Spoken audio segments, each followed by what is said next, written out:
Guillermo del Toro sets the tone of the film before we even get a glimpse of the opening scene, as a soothing lullaby is eclipsed by the desperate panting of our young protagonist, who is fiercely fighting for every breath until she ultimately succumbs to her wounds. And from then on, Del Toro does not shy away from exploring even bleaker subjects in one of his most creatively wicked films. Pan's Labyrinth revitalizes the essence of the fairy tales of old, where fabled creatures are motivated by the purest of intentions, where the villains are served true justice, and princes and princesses are crushed by the grueling world around them. Del Toro has crafted a unique piece of art that is entwined with powerful imagery, themes, and allegories that subtly portray the intricate link between the use and abuse of power and the people subjected to it. So, take a seat and relax, because we are going to have a deeper look inside Pan's Labyrinth.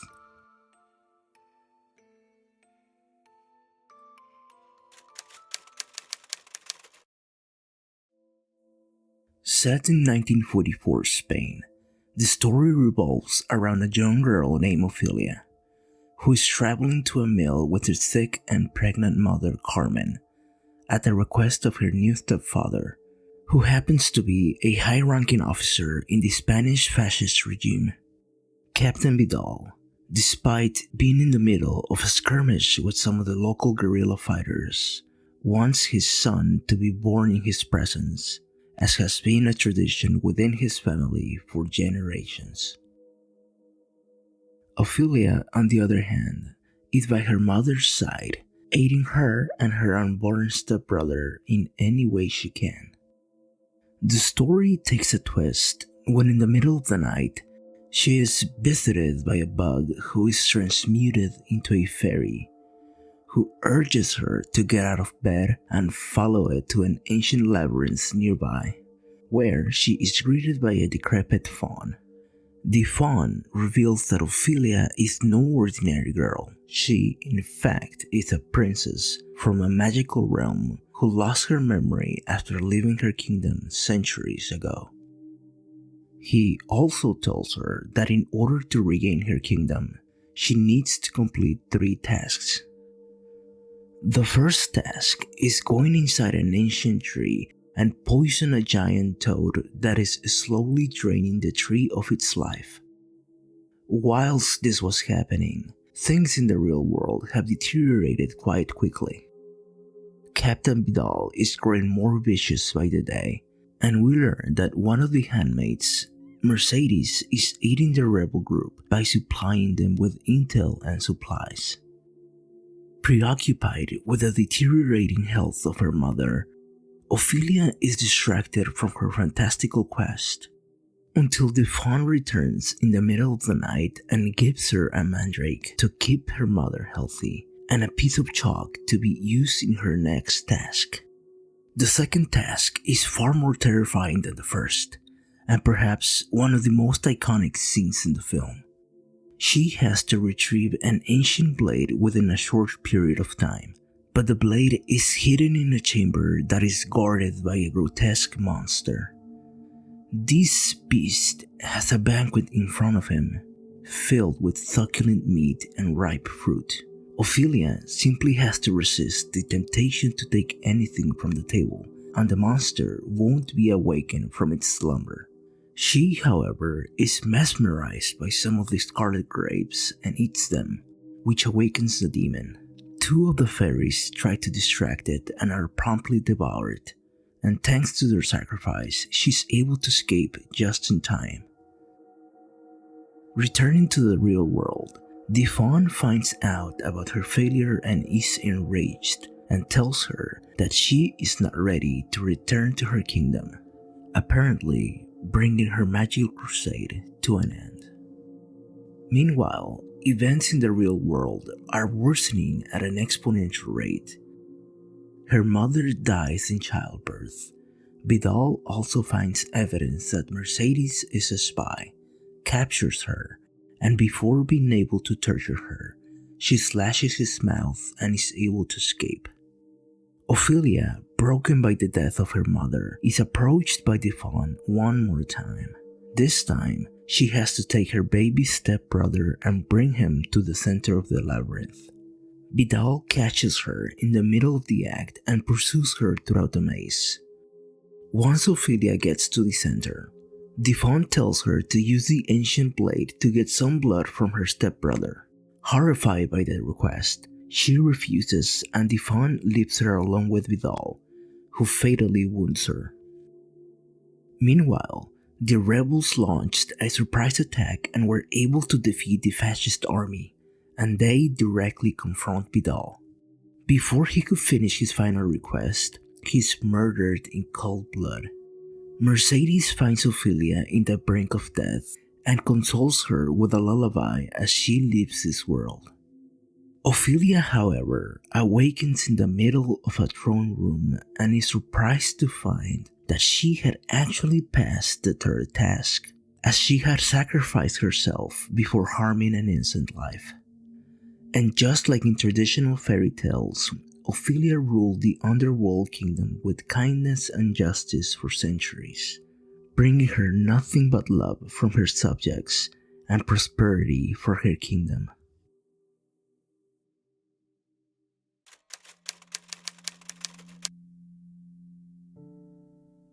This film is bursting with a plethora of themes, each more complex than the last.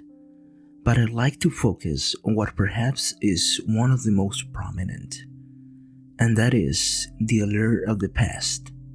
The imagery of time is quite apparent throughout the film.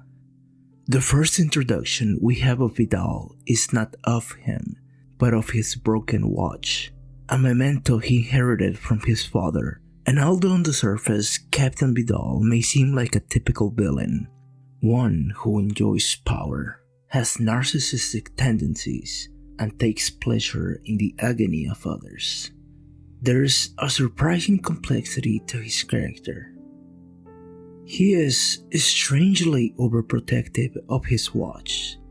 We see him clean it and maintain it meticulously, and we also see him protect its history. There is a scene during the feast when one of the generals tells him that he has, in fact, met his father and he left a great impression in him. And when he says that there was a rumor that when he died on the battlefield, he smashed his watch on the ground so that his son knew how a brave man was supposed to face death. Vidal lies and quickly dismisses this claim as nothing more than gossip. But why would he lie about this? Well, it's because the watch has a potent sentimental value to Vidal, and he is unable to confront and display his deepest vulnerability to the other men hardened by war. Not only this, but the watch represents an ideal. It's a relic of the military prowess of his father and those before him, a symbol for his family's bloodline. This is why he's obsessed with his son. It's apparent he does not care about Carmen. She is but a conduit for the continuation of his dynasty. Yet, Vidal failed to live to the expectations of the greatness of his father, and he knows it. That is why he's fixated with his image as a military leader. Del Toro often uses shots of him grooming his uniform and himself before facing his soldiers. Yet, in his moments of solitude, he displays the disdain he has towards himself, and is ashamed to know that unlike his father, who commanded the respect of his peers by his innate qualities, he does it by fear, because he is weak and not worthy of reverence. This motif of the prominence of ancestral bloodlines is mirrored in Ophelia's story arc. After all, she's a princess lost in the world of mortals. Yet, unlike Vidal, her authority is earned through rigorous trials that reveal her moral character. These trials, however, were not merely physical and mental stunts, they were lessons. Lessons that taught her about the virtues of a noble and righteous monarch. The first lesson was learning the value of life. There is an obvious exposition between the ancient tree and Ophelia's mother. The tree is shaped like an uterus, with an entry shaped like a vaginal canal, inside filled with fluids, and a giant magical toad that is literally debilitating the vitality of the tree. And just like the toad, her unborn stepbrother is consuming the life of her mother. Ofelia, at the beginning of the film, seems a little reluctant with the idea of her mother marrying someone else, and she became much more preoccupied when she met Vidal, and she was afraid that her brother would be just like him. After she poisoned the toad, there was a golden key inside its belly, and this made her realize that although the baby may be corrupt because of who his father is, there is innate goodness in him, and that must be preserved at all cost. The second lesson was much more intricate. This is where she learns the weight of her actions.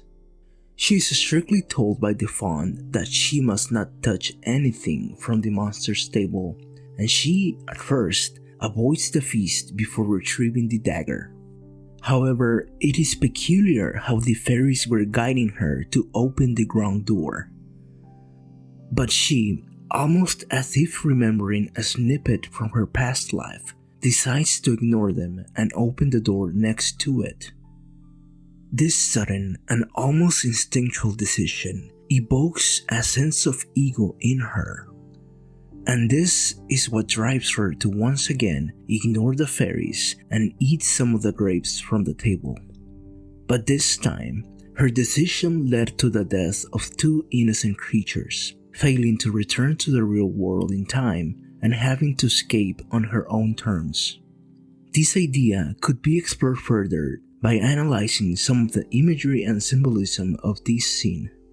What struck me the most was how the paintings on the walls resembled the artwork of a typical place of worship, and how these paintings are glorifying the grotesque and brutal acts that the monster is subjecting the children to endure. And the piles of shoes are kept as a trophy, hidden in a corner, implying that the lavish banquet came at the price of the death of all those children. And this is the fundamental temptation by all those who are set to rule. And this temptation to gorge on those who are below your iron fist is a choice that every monarch has made throughout the history of our civilization. And the pale man is a perfect representation of an ancient monarch losing his humanity by the corruption of his rule. He is as hideous as his actions. His eyes are no longer where they should be. He is no longer looking through his head. He uses his hands to see. And his hands being a metaphor for the unrestricted power he has as a king. And it is no coincidence that when he awakens, his hands are shaped like a crown. And this crown is part of him, embedded in his foundation, and the crown is subjected to the inherent corruption of its host. This is why the faun had to teach Ofelia this lesson. Let her see what she could become, and let her suffer for surrendering to the temptation of consuming from the spoils of power. The third and final lesson was essentially a test to see if she had learned anything from the previous two, and as we all know, she renounced her ascension to power at the expense of her stepbrother's sacrifice, and proving herself worthy of her kingdom. But as brief as the last task was, there is a much more potent message veiled in between the lines. First, it's curious how the dagger she retrieved was intended to be used in her stepbrother's sacrifice. The blade could be interpreted as the absolute authority a ruler has to deliver justice. After all, this dagger is meant for one thing: to kill. And there is a reason this dagger was in the possession of the Pale Man. It must have been used during his reign of terror, and this concept has some parallels in the real world. Vidal has no qualms to deliver justice as he sees fit. Even when he takes the life of two farmers and learns that he has made a mistake, he has no remorse.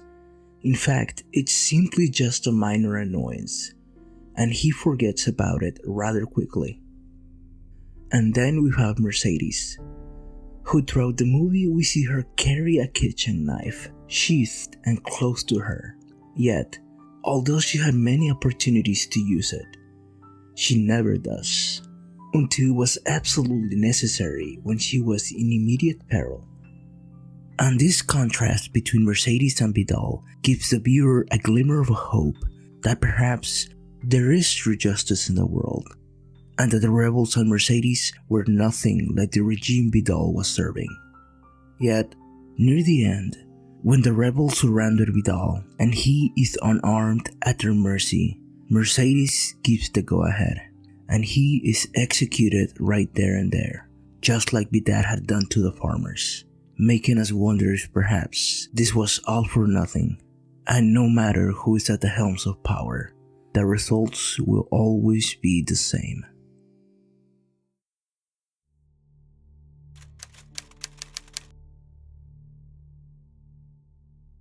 There were a lot of symbols I wanted to cover, but since I went over most of them already, I just wanted to quickly touch on the meaning of the rose in Ophelia's tale. She said that the gift that the rose granted to those who dared to climb the poison mountain was immortality, and this flower blossomed every night, waiting to be plucked, yet withered every day as no one wanted to go near it. This parallels the end goals of Ophelia's adventure, as she would be granted immortality if she completed her quest, or as the faun said, she would become mortal just like the rest of them. I think that the flower is a symbol for eudaimonia, or in other words, human flourishing, which is the end goal of virtue. And this is something only Ofelia was able to accomplish at the end of the film. Like I said before, Mercedes and the rebels may have had good intentions and were fighting against the evils of the fascist regime in Spain. Yet, when presented with a choice of true justice, they failed and caved to their need for vengeance. And Ophelia's mother made a similar choice. She married an evil man because she was too afraid to fend for herself. And just like in the story, they had forgotten about the promise of the rose, and their world was filled in pain and fear of death. And unlike Ofelia, all of them remain imprisoned in a realm of darkness.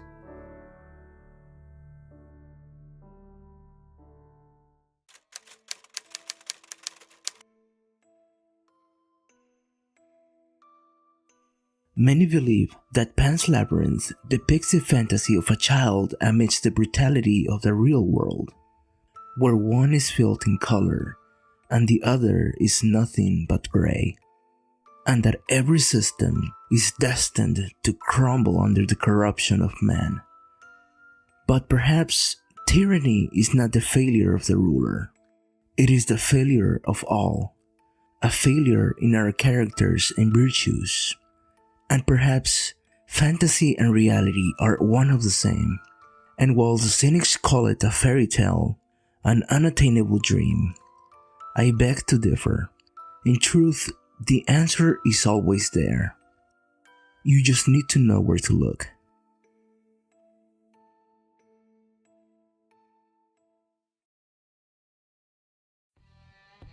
Thank you guys so much. Your support means the world to me.